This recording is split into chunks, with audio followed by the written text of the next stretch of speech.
Olá, minha amiga, meu amigo, hora do nosso encontro nesta terça-feira, 26 de agosto.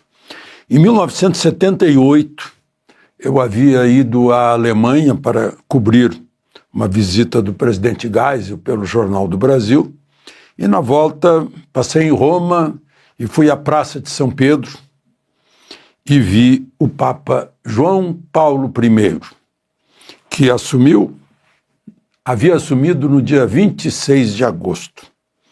Depois disso, ele viveu 33 dias. Foi um Papa muito breve.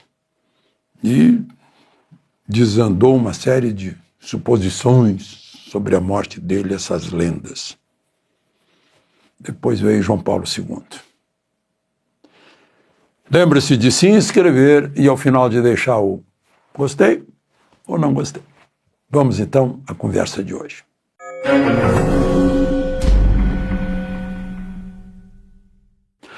Primeiro assunto de hoje é agora Polícia Penal Federal para impedir que Bolsonaro fuja da casa dele. Parece piada, mas não é. O Lindbergh Farias pediu. Foi lá, o Procurador-Geral da República, Paulo Gonet, achou que devia, sim, e o ministro Moraes mandou. Polícia Penal, que opera no Presídio Federal de Segurança Máxima de Brasília, onde está o Marcola. Dino trouxe Marcola lá de Porto Velho para Brasília para ter mais segurança.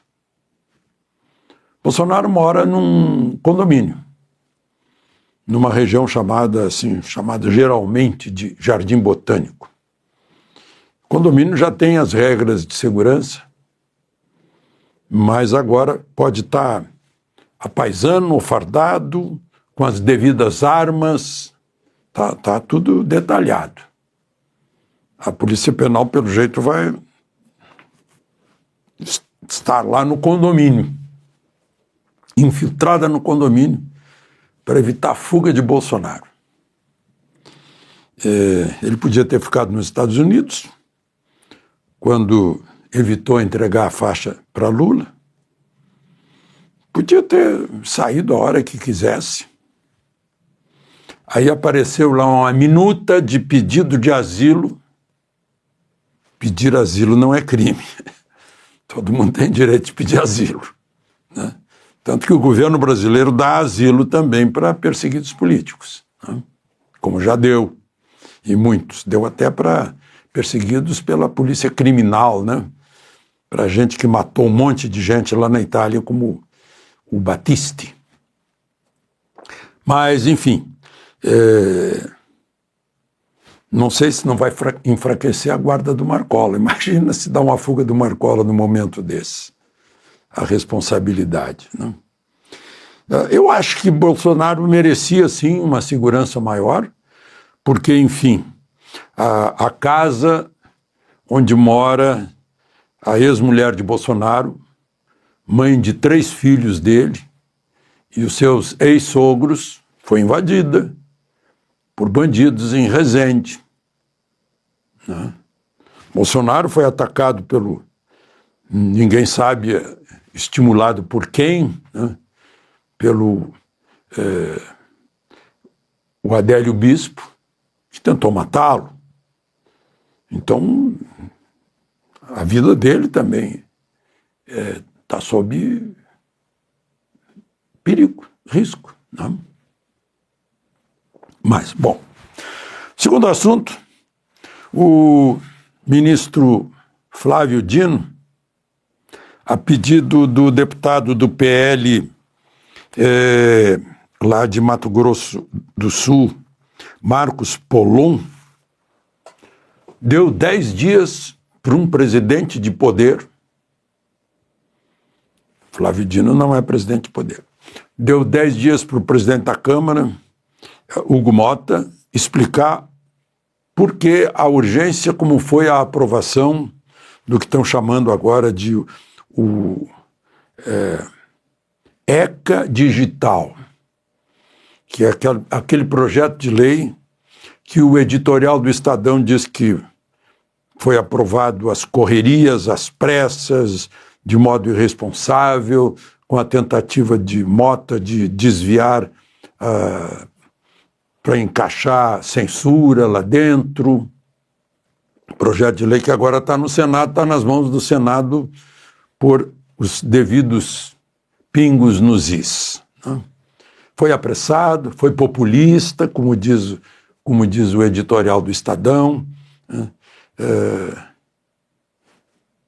Mas um presidente de poder vai ter que explicar para o ministro do Supremo, um presidente de poder que teve votos dos seus eleitores e voto do seu poder, da sua Câmara de Deputados. Vai ter que explicar como foi que ele fez a tramitação de urgência e aprovação em votação simbólica, que significa que as lideranças estão ali, mas se manifestam e vai por isso mesmo. Tem um mérito, sim, mas tem essa coisa estranha, né? Dos poderes independentes, que tem que ser harmônicos e que tem que ter pesos e contrapesos.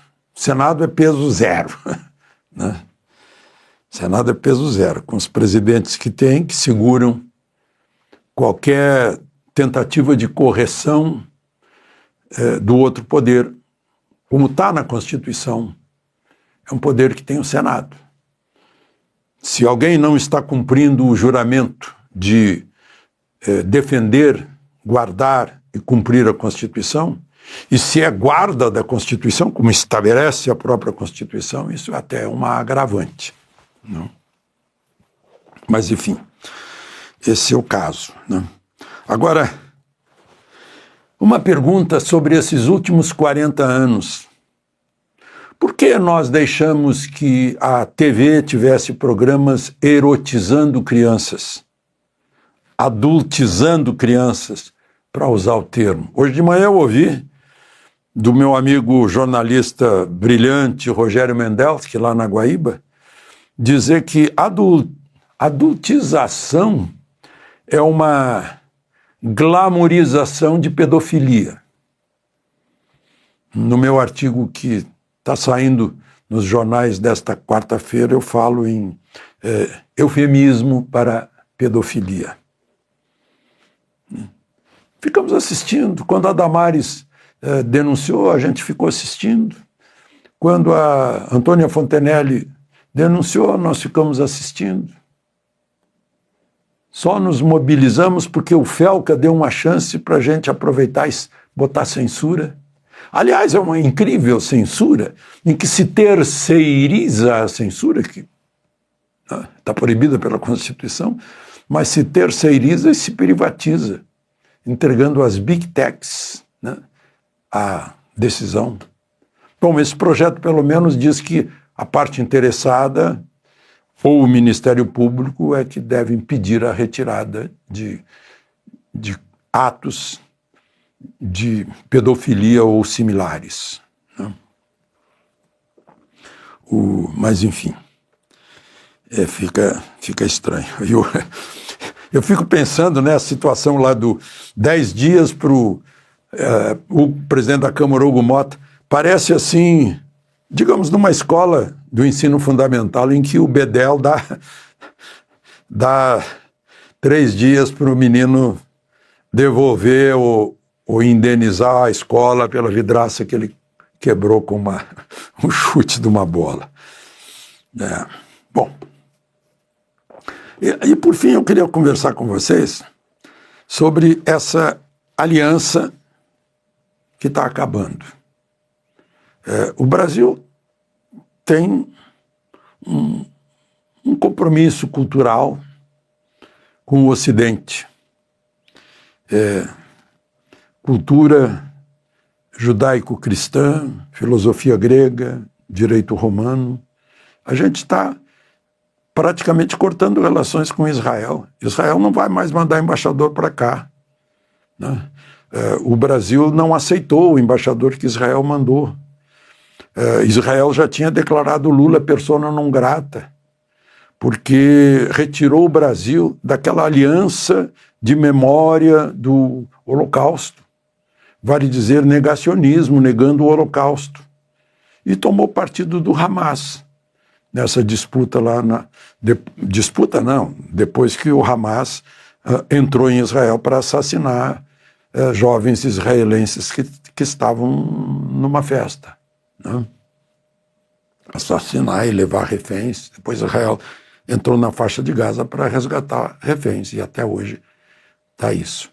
Estamos praticamente afastados dos Estados Unidos, vale dizer, nos afastando daqueles com os quais fazíamos exercícios marítimos no Oceano Atlântico Sul, OTAN. Vocês sabem quantas ilhas britânicas fazem um rosário em torno do Brasil? E por isso a Marinha Brasileira faz exercícios com a Marinha Britânica, com a Marinha, com navios da OTAN. 8. Ascensão, Santa Helena, Falklands, Geórgias do Sul, Sandwich do Sul, Tristão da Cunha, eu estou esquecendo mais 2, Gonçalo Álvares, Órcadas do Sul. Tudo isso era em Ilha Britânica, no nosso Atlântico Sul, que tem forças da OTAN, que vão, de certa forma, nos garantir contra a pirataria do nosso petróleo na plataforma também, graças a essa aliança. Agora mesmo romperam, foi suspenso um exercício combinado, a Operação Formosa. Eu mostrei aqui o avião indo embora de Brasília. E aí, gente, me dá uma pena, num momento desse.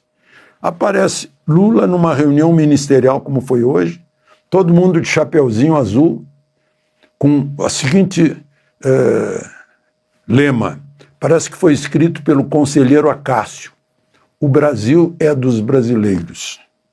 O Brasil é dos brasileiros. Imitando Maduro, com aquela milícia que Maduro botou na rua agora. Meu Deus do céu, um exército de Brancaleone. E a gente copia isso numa reunião ministerial de chapeuzinho azul. Os chapeuzinhos azuis de Lula e os chapéus dos Brancaleone da Maduro. Meu Deus. A escolinha do professor Raimundo era menos risível. De Brasília, Alexandre Garcia.